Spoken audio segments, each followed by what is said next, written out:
Hello and welcome to the Commander's Quarters. I'm your host Mitch, glad to have you here. Here at the Commander's Quarters, we're all about Commander on a budget. Today we're going to take a withdrawal from the Knowledge Bank. On episodes like these, I take you through a specific aspect of the Commander format. This show and episodes like this one are possible because of viewers like you. So if you're looking for some easy ways to help support the show, make sure you like this episode and share it with friends. And make sure you subscribe to the channel and hit that bell notification icon so you don't miss any new episodes. You can also go check out our playmats and other merchandise at thecommandersquarters.com. Thank you to everyone who's already purchased our merchandise, it really does help support the channel. Another easy way to support this channel is by using our TCGPLAYER affiliate links. So make sure that you're looking for those links in the description whenever you're buying a deck or just individual cards. And the final way that you can support this show is by supporting us directly by becoming a patron. There are many benefits to being a patron, and I truly couldn't do this without all of their support. Today, let's go over some staple substitutions. The Commander format has plenty of great staples, but some can get a bit expensive. So for some of these staples, it might be a good idea to have a budget alternative in mind. For these alternatives, I'm only going to be considering cards that can be used in the exact same deck as the staple. So they either have to be the same color, or they have to be an artifact or a land. And these alternatives are going to be significantly cheaper than the staple.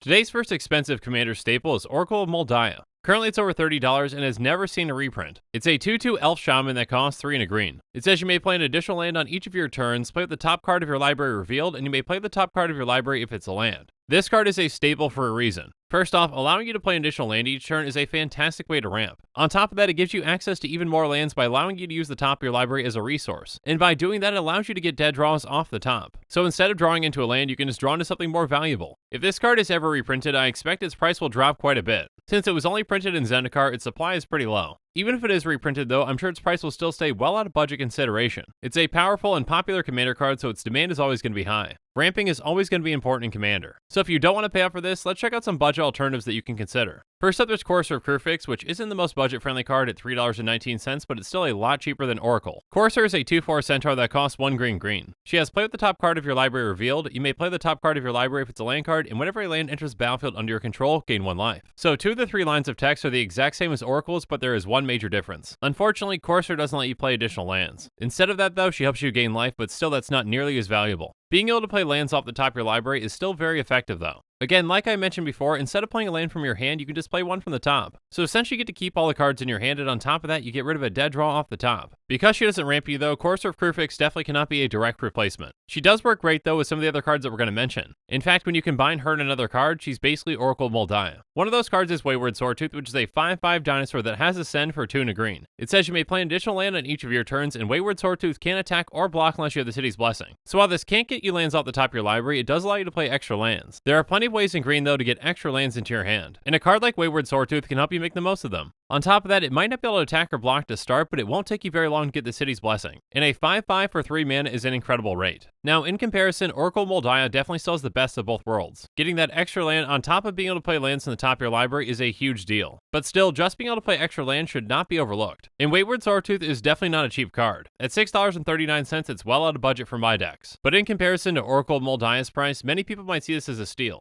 Next up, there's Gaia's Touch, which is a pretty old card from the dark. It's an enchantment for green. Its Oracle text reads, pay 0, you may put a basic forest card from your hand onto the battlefield, activate this ability only anytime you could cast a sorcery and only once each turn. And you can also sacrifice Gaia's Touch to add green. So Gaia's Touch might not work in every deck, but in a mono green deck it can be fantastic. It's an enchantment, so it can be very hard to deal with. On top of that, it only costs 2 mana, so it can ramp you very early. And at a certain point, it can even replace the mana that you spend to cast it. Outside of mono green decks, this card can probably work in a 2-color deck that's very much focused on lands. So something like Tatiova can probably find a use for it. Oracle of Mul Daya definitely can fit in a lot more decks than Gaia's Touch. But for the decks that can really use Gaia's Touch, it's a great deal at $2.45. Now let's move on to Rites of Flourishing. Currently it's nearly $2, but can still fit in many budget decks. It's an enchantment for 2 and a green, and it says at the beginning of each player's draw step, that player draws an additional card, and each player may play an additional land on each of their turns. Unlike Oracle of Mul Daya, there's definitely a trade-off with this card. It may let you draw an extra card and play an extra land each turn, but it lets your opponents do that too. So this really doesn't help you get any further ahead of your opponents. For the right deck though, this can still be a fantastic card. If you're running a politics deck or a group hug deck, this can fit right in. This can also work really well in a control build too. As long as you're able to utilize its effects more than your opponents, you can stay ahead. For example, if you can double up the amount of mana that your lands produce, you'll get more from it.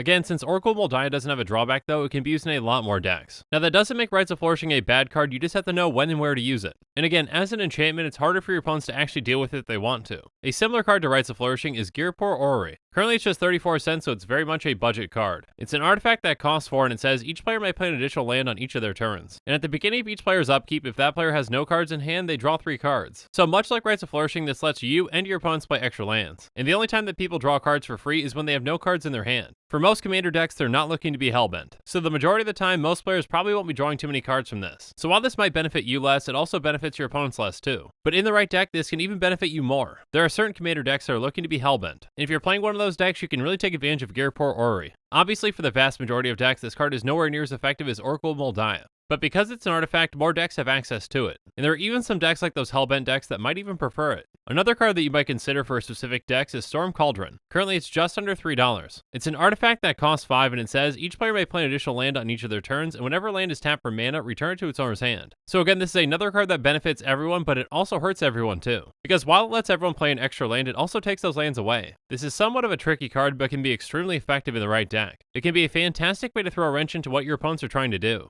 Because most of the time with this in play, they can't just tap out for a big spell. Although they can play an extra land each turn, they're going to be set way too far back by doing that. But this card can work great in a deck that's got other ways to get lands into play. In a landfall deck especially, this can be huge. Since this can get lands back into your hand, it can ensure that you hit every single landfall trigger that you can. Even Oracle Mul Daya can't guarantee that. Again, there is absolutely no comparison between the two, but there really aren't many permanents out there that actually let you play extra lands. It's an extremely valuable effect, especially when it's one-sided. But there are actually a couple of creatures that I think are very overlooked that don't technically say play additional land, but basically do the same thing. The first and probably best one is Sakura Tribe Scout. It's currently $2.54, so it's still very budget compared to Oracle. It's a 1/1 for a green that has tap. You may put a land card from your hand onto the battlefield. So unless you can get this haste, this won't let you put a land into play right away. But after that, you essentially get an extra land drop. This one you can actually activate at instant speed, so you can do it on your turn or your opponent's turn. Now, unlike Oracle Mul Daya, you will need that land in hand. But as I mentioned before, green's got plenty of ways to get lands into your hand. And the best part about this card is that you can get even more value if you can untap it. Because by untapping it, you get yet another land drop. Now, Sakura Tribe Scout is not as good as Oracle Mul Daya, but I do think if you're looking for budget ways to play additional lands, this might be a good place to start. It only benefits you, and it's abusable if you can untap it.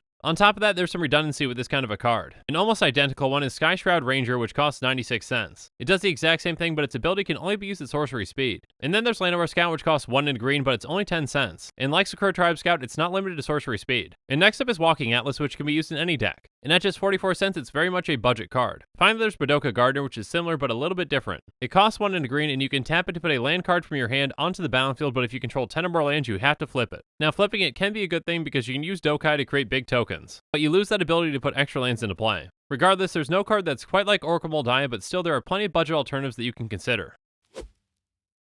Our next expensive commander staple is Heroic Intervention at $10.46. It's an instant for 1 in a green, and it says permanents you control gain hexproof and indestructible until end of turn. This is a fantastic and cheap way to pretty much protect all of your permanents. It not only protects them from targeted removal, but also most board wipes too. 2 mana is a very small price to pay for that. Now, this kind of a mass protection effect isn't seen too often in green, but still there are some budget alternatives that you can consider. First up, there's Rapid Vigor at 51 cents. Like Heroic Intervention, it's also an instant for 1 in a green. It says regenerate each creature you control. Now, regeneration is not as good as indestructibility, but it's better than nothing. It's still going to protect your creatures from most board wipes. Now, Heroic Intervention is definitely more effective than this card. First off, it protects all your permanents, not just your creatures. On top of that, it gives hexproof, so it also protects from targeted removal too. That definitely doesn't mean that Rapid Vigor is a bad card though. In fact, I think it's a very underrated one. Green doesn't have too many of these kinds of effects, and being able to protect all your creatures for 2 mana is huge. Another comparable card to Heroic Intervention is Inspiring Call, which comes in at 25 cents. It's an instant for 2 in a green, and it says draw a card for each creature you control with a +1/+1 counter on it. Those creatures gain indestructible until end of turn. Now, this card is definitely not for every single deck, but is fantastic in a +1/+1 counters build. Protecting your creatures on top of drawing a ton of cards is absurd. It's probably even more valuable than Heroic Intervention in those decks. But again, Heroic Intervention is going to be better in the vast majority of decks. Next up, let's look at Soul of New Phyrexia, which comes in at $1.39. It's a 6/6 avatar with trample that costs 6. By paying 5, you make permanents you control indestructible until end of turn. By paying 5 and exiling Soul of New Phyrexia from your graveyard, permanents you control gain indestructible until end of turn. I think this card is very underrated and needs to see a lot more play.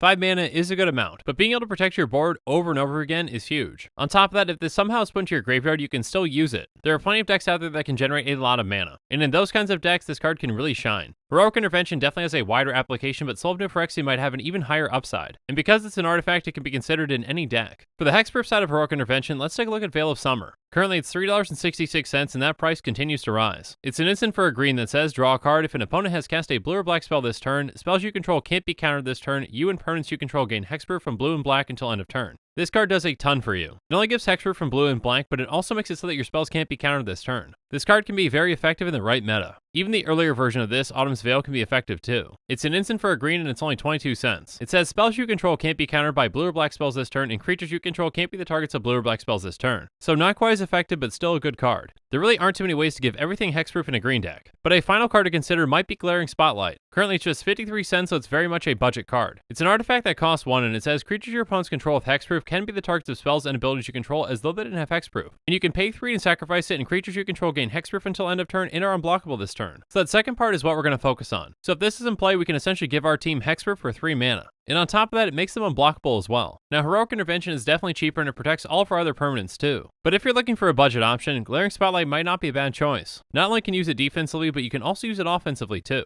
Making your entire team hexproof and unblockable is a very powerful thing. Heroic Intervention is extremely efficient and effective at what it does. And while the budget alternatives might not be as good, they're definitely worth consideration. And if you haven't seen my previous Staple Substitutions episode, check it out here. And with that, this show is coming to a close, so it's my turn to hear from you. In the comments below, let me know what your favorite budget alternative is. And make sure that you're following us on social media for more updates and sneak peeks on future episodes. Links to our social media accounts can be found in the description. Also in the description below is a link to the Commander's Quarters Patreon page, and I just want to say a quick thank you to the patrons who have subscribed so far. There are many benefits to being a patron for the Commander's Quarters, including being able to vote on future commanders for deck techs. There's even a general level tier where you get your own personalized deck tech dedicated to you. I truly couldn't do this without all of your support, so from the bottom of my heart, thank you. If you haven't already, make sure that you like and subscribe to the channel. Here at the Commander's Quarters, we're all about budget commander. So while you're at it, go ahead and check out some of our other types of episodes. And with that, I'm out of here. Thanks again and have a good one.